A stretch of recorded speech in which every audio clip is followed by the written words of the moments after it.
Hey, so hello there. We are continuing our contract classes. We're going to do these now. We're moving on to the comprehensive rider to the contract. So we've discussed the FARBAR contract. We have a class uploaded for each section of the FARBAR contract that covers majority of items and on the actual contract. However, that FARBAR contract has uh, special situations. These special situations are usually addressed by having a rider. All right, and that basically means it's an addendum or an addition to the actual contract. The first one, they go by letters. It's this one's letter A, and they generally do it in alphabetical order. They make some adjustments when they add some things later, but um, we're going to start with condo rider A, or with rider A, which is the condominium rider. Very critical. This class, I'm going to try and keep brief, but there's a lot in here. So you need to make sure you pay attention as we go through. This can be a source of pain and consternation to agents because of the need to make sure that the buyers and seller is properly disclosing and the buyers are fully aware of what living in a condominium really means and what the rules and regulations and all that would be. All right, let me start down here. As usual, you're going to see a PDF. I'm going to encourage you to print the PDF so you can have this to refer to. I've highlighted and marked this up extensively, but the audio is going to be helpful as well. Let's get right down to it. Obviously, I'm going to kind of skip through the seller and the buyer and the concerning the property described as. You would just put the address, the unit included, and everything in there. Now, critical here. Most of the time, you're not going to have the buyer initial this. You're going to send it to the seller uninitialed.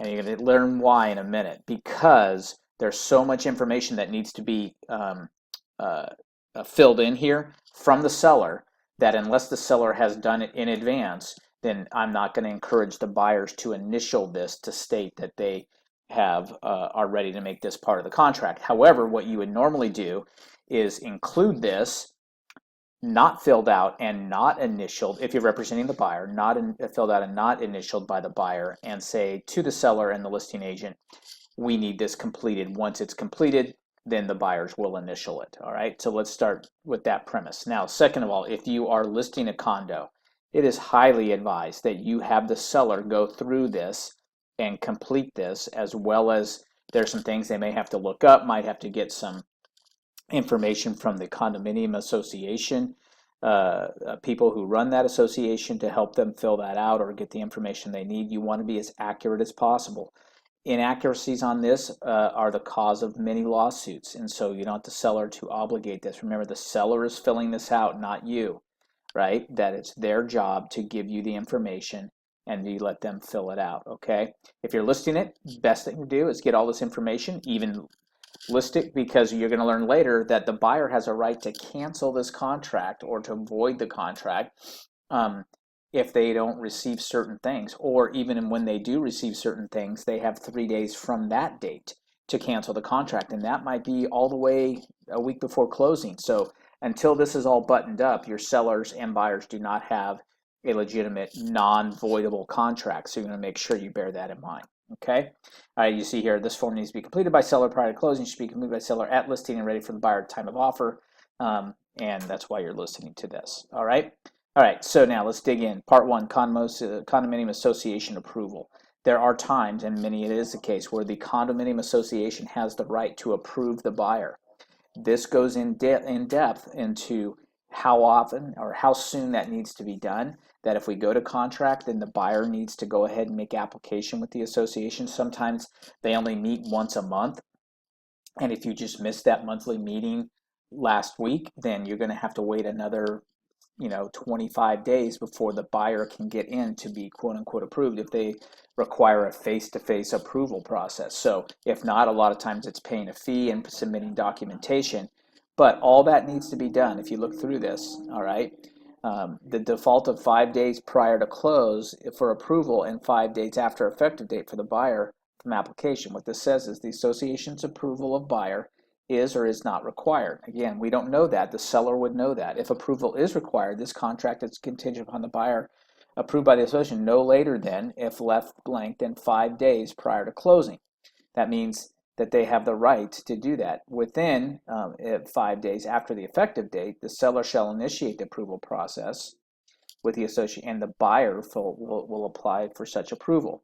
Buyer and seller shall sign and deliver all documents. They're going to work together, all right, to get this buyer approved. If the buyer is not approved, the contract shall terminate and the buyer gets their deposit back, all right? But you need to know this on the front side, because these are things that people are scrambling around at the very end of a contract trying to get addressed, when the reality is it should have been done on the front side, okay? So you need to know it. If you're listing the property, know if approval is required, so you can to properly tell the buyers, hey, look, approval is required. You need to get on this and we got to get going.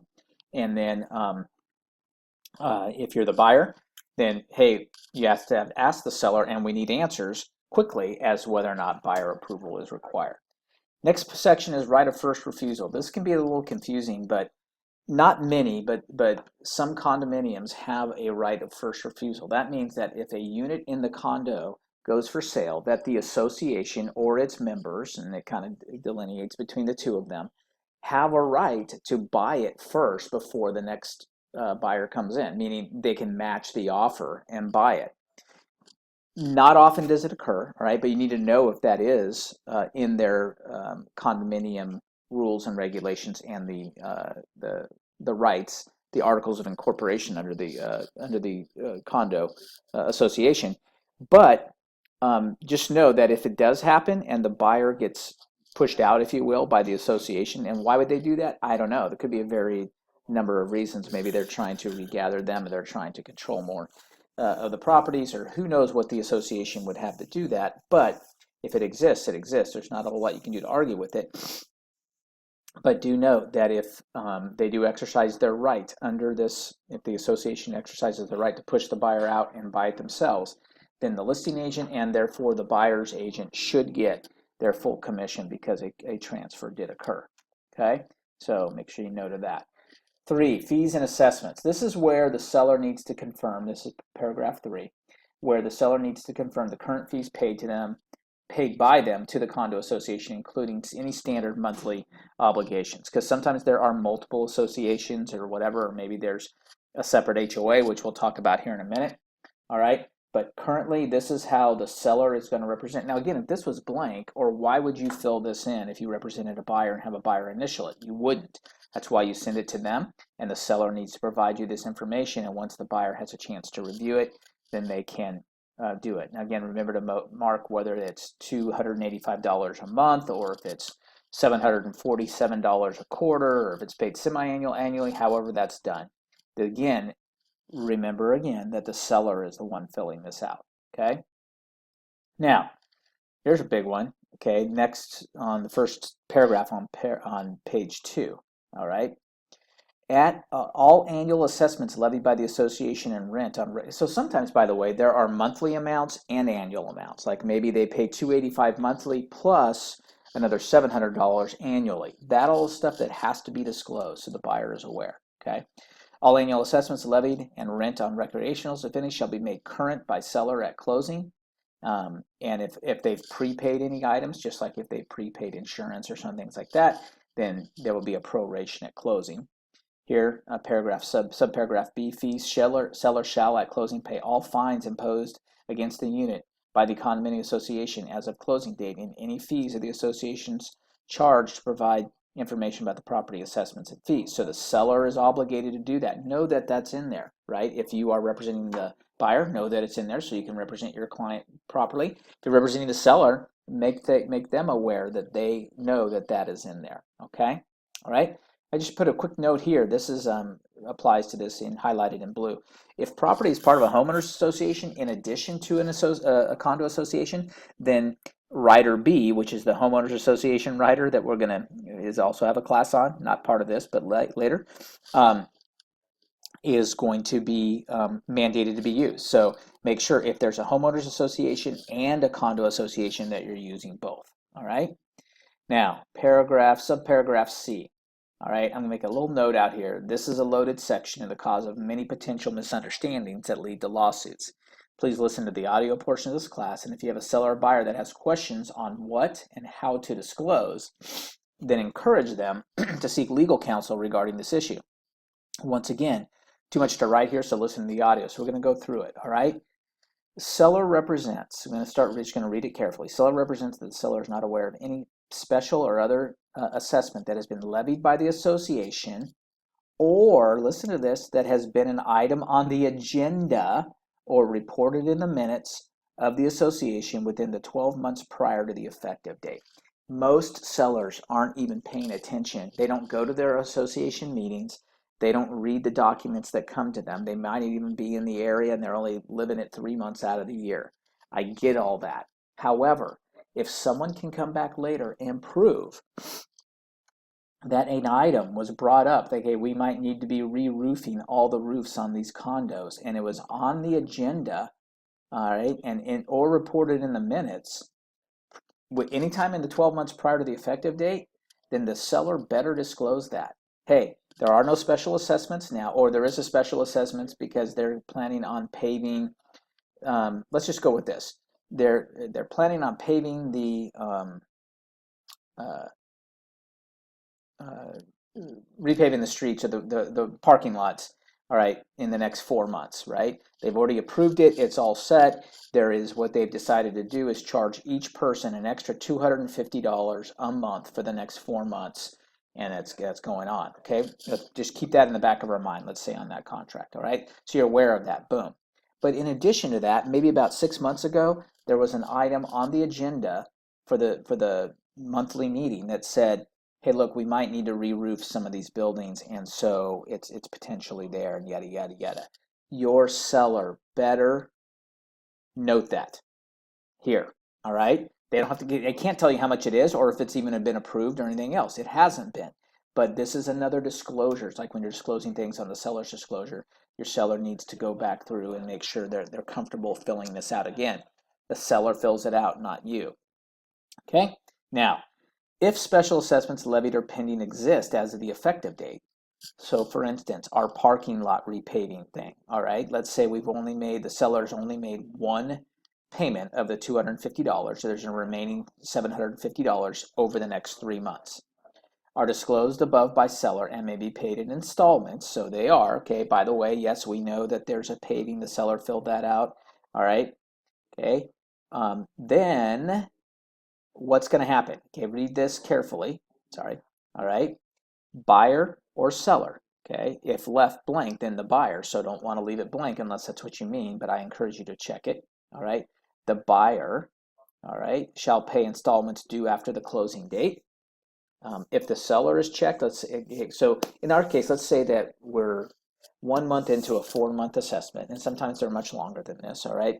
But the seller's made his $250 payment. He's going to make the next one because it's due February 23rd, and the closing is going to occur on March 1st, right? Well, then we know going forward for March and April, those two remaining payments, if we check buyer here, then the buyer would be responsible for that 250 and 250, but it's fully disclosed to them. If we decided that the seller was going to pay that, then this contract says that the seller at closing will pay for all of it. So we'll pay the remaining $500 that's left at closing. So make sure you're aware of that. All right. Again, dig through this. Okay. Look at this paragraph, subparagraph 3, 4, 5, and 6. If special assessments levied or pending exist and have not been disclosed by seller, then seller, if they get found out, the seller will pay such assessments in full at time of closing. So it behooves your seller to disclose them and figure out who's going to pay for what. Okay. If after the effective date the association imposes, so let's say we go to contract today, but 2 weeks from now, the association imposes a special assessment for improvements, all right, which was not on the books as of the effective date, then the seller shall pay all the amounts due before the closing date, and the buyer shall pay amounts due after the closing date. All right. Well, your buyer needs to start paying attention, maybe start going to the association meetings, even if they're not a member yet. Okay. A special assessment shall be deemed levy for purposes of this paragraph on the date when the assessment has been approved as required for enforcement. Okay, so when they actually have slammed the gavel, right, and said, okay, the special assessment. So even if they haven't slammed the gavel and they've been talking about it, you need to disclose it up here, but it's not technically imposed or levied until the gavel has come down. And then once that comes down, then if it hasn't come to closing date, the seller will be responsible for anything prior to closing, and the buyer takes care of it after that. or if nothing occurs till after, then the buyer would be responsible. Association assets and liabilities, including association reserve accounts, shall not be prorated. Really nothing to worry about there. That's more for the title company to worry about. Okay? All right. Litigation. Again, seller represents that seller is not aware of pending or anticipated litigation affecting the property, the common elements, except, again, if it's been on the record, if it having been in the last 12 months, sorry, going back up here, the last 12 months having gone to it been on the agenda, reported in the minutes, anything like that, then your seller better disclose that, oh yeah, we heard that somebody slipped and fell around the pool and that they're now potentially suing, so we need to make any buyer aware of that, okay? Big paragraph here. Paragraph 3 is huge and the cause, like I said, of many issues. The key here is over communicate. Right? Let everybody know what's going on, what you're aware of. And many times the sellers, listen to this, being ignorant is not satisfactory. Just because they didn't go to the meeting doesn't mean they don't get a copy of the agenda. They need to pay attention to that stuff. All right? Sprinkler system retrofit, you can research this, but basically they would need to disclose whether or not, because I guess there was an out whether people could elect to not do that as long as they've made notice of that. Okay, so read through that paragraph 4. Here, paragraph 5 is very important as well because it talks about the things that the buyer has a right to review, and once they have those in their hands, they have 3 days, excluding national legal holidays and weekends, to review the documents and potentially cancel the contract, right? That's why when you represent the buyer, you don't want to check any of these boxes. Rarely are you going to check a box here. Okay, Mary says rarely used, right? The buyer acknowledges the buyer has been provided already, right, when they're making the offer.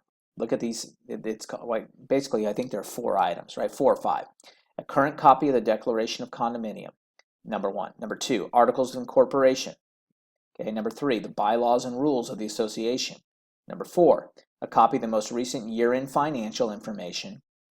And also, and this is kind of like a 4A and 4B, but it could be thought of as 5, frequently asked questions, all right, more than 3 days. Now, prior to them even executing this contract, that's why it's rarely used, all right? If they've already been received that, but you check that box, but that's rare because most times that stuff is not prepared in advance by the listing agent. It should be, but it's not, okay? More often, you're going to use this, that this agreement is voidable by the buyer, all right, by delivering, read it, written notice of the buyer's intent to cancel within 3 days, excluding Saturdays, Sundays, and legal holidays, after the date of execution of this agreement by the buyer, and receipt. So they've received, it's not from the execution date of this contract, it's or this rider, but the time that they've executed the rider and received those big 5, all right, that we just referenced up here. That's why I put them in the same color green. Okay, so once both of those things have been met, it might be 2 weeks from now that you have all of those, then the buyer has 3 days, excluding Saturdays, Sundays, national legal holidays, to then void the contract. All right. Any purported waiver of the viability right shall be in no effect. Buyer may extend the time for closing. So if they don't get it to you until 2 days before closing, then you can request an automatic extension of the closing because you can exercise your 3-day right. Now, that's, first of all, we don't want things up in the air. So get these things, these big 5, get them as soon as possible. If you're listing one of these, get these in advance so you have them ready and you can deliver them. Boom. Get written notification that the buyers have received it from the buyer's agent. Boom. Now their 3-day clock starts ticking and they don't have this forever get out of contract card that they can pull when they're not there. Fair enough? Huge. Understand that. Okay? All right. This is more continued on, all right, about what happens, and then just realize this: after the buyer receives the documents and a copy of the most recent year in finance, okay, buyer's right to void shall, okay, so once the buyer goes to closing, though, they've voided their right to terminate the contract. They can't come back later and say, oh, I'm going to change my mind on this closing because I was never received these. No, once you go to closing, you're basically waiving your right to look at those documents. But they're important documents to have. For all we know, your buyer might be a lover of Audi vehicles, right? And they have 3 of them. and it says in there that no Audi cars are allowed. Not that that would say it, I've never seen that, but I'm just saying it could be weird stuff that your buyer cannot live with. They need to know that on the front side so they can void and move on from the contract, okay? Paragraph 6 is where you're actually going to request these documents, okay? And I, again, highly recommend that the buyer requests, all right, all the things specified in paragraph 5, which are those big 5 we talked about prior, all right? And says the seller, all right, is entitled, or the buyer has a right to have them, and the seller has to get them at their expense. Sometimes sellers don't have these documents, and they've got to pay their association to get them. It's a seller's expense. Again, know your contract so you can push back on that. If the listing agent says, no, you go pay for it. No, contract already executed, here we are. Seller says that they're going to pay for it, all right? If the contract does not close, the buyer shall immediately return all the documents to the seller so they can use them for the next time. And if not, if they don't, then the seller has a right to get reimbursed by the buyer for those things. Oh, I lost it. My kid spilled his Coke on it. It's all ruined, whatever. Okay, it's still the buyer's responsibility to return them if it doesn't close and or pay for them. Buyer's receipt. This date is filled in below if and only if the buyer has received them in advance. If all those big 5 are done, it's rare, okay? If not, it usually happens after the fact, and we have this voidability built in. Then I'm going to encourage you to have something written in writing, and there is no document, a formal document, but something in writing that says all parties agree, buyer acknowledges that they have received all the required documents per paragraph 5 of the FARBAR rider on such and such date, such and such time. Boom, now the 3-day clock starts ticking. All right, let's finish this up real quick. Paragraph 8, common elements. Sometimes this can be a point of contention if there are parking spaces assigned or a garage assigned or other things. So like here I put in here things like a boat slip, etc. if included with the sale. All right, make sure you have the seller fill that out and include that. Inspections and repairs. This just says that the FARBAR contract that we filled out, whether it be an as-is or a regular contract that has repair limits, applies only to the condominium unit. It does not apply to the common area elements of the association. So only paragraph 11 and 12, which talks about repairs under the FARBAR contract, is regarded there. In this governance form, it basically says that the governance form, I guess there's a chapter 718. All right, I wouldn't worry too much about that. If your buyer is really concerned about it and wants that, then they can consult an attorney about, hey, should I ask for this as well? Last word of advice, remember that sellers fill this out, buyers review it. You make no comments on what is involved or what's included in there. You can just say, hey, look, these are the things we need to get, and the seller needs to fill this out. If you're listing it, you let the seller fill it out. If you are representing the buyer, you make sure you get this information. You make no indication of viability of these docs and all that kind of stuff. You let them figure that out, and or if they feel like they need to go to legal counsel to review the association and all that stuff, then it's highly advisable they do so. All right, I know it's kind of loaded. This is longer, so I'm already at 23 minutes, longer than I usually like to go on these, but this one was kind of chock full. Plus, can be a little bit confusing, so hopefully this all helps. Make sure you understand your contracts and your riders. Continue to learn, guys. Appreciate it. Have a great day.